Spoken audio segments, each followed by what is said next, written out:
உங்கள் இல்லங்களில் வந்து உங்கள் உள்ளங்களை உயிர்ப்பிப்பது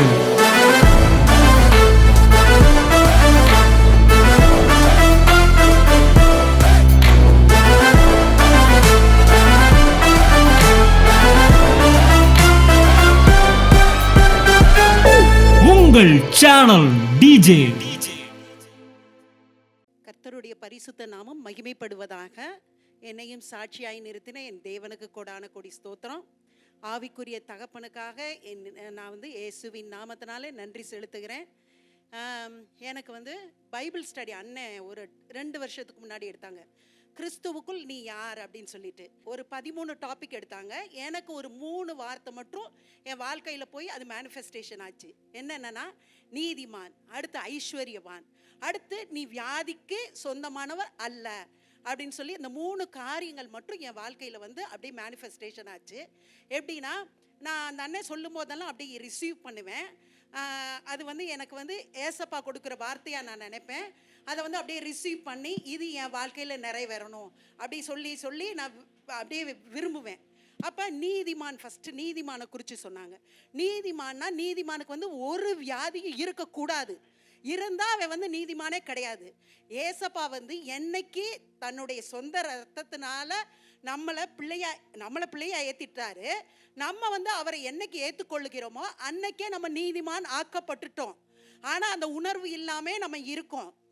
அப்போ அந்த உணர்வை அண்ணன் மூலம் ஆவியானவர் எனக்கு உணர்த்தினார். அப்போ நீதிமான்னா நீதிமானுக்கு ஒரு கேடும் வரக்கூடாது.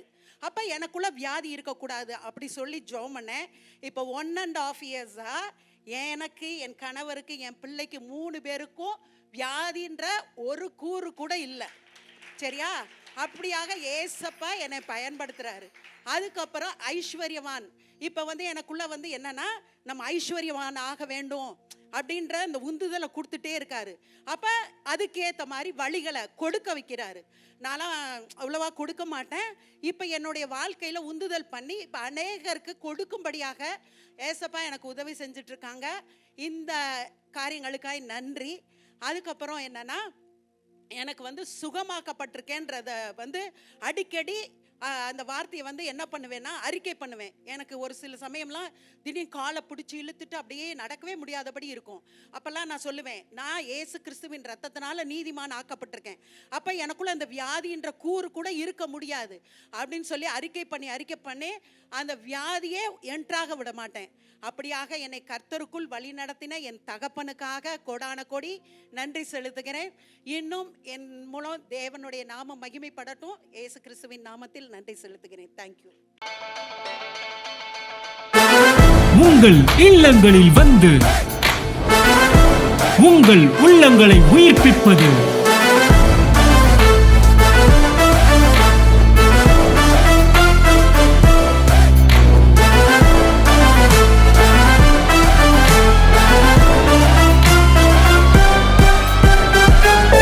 உங்கள் சேனல் டிஜே.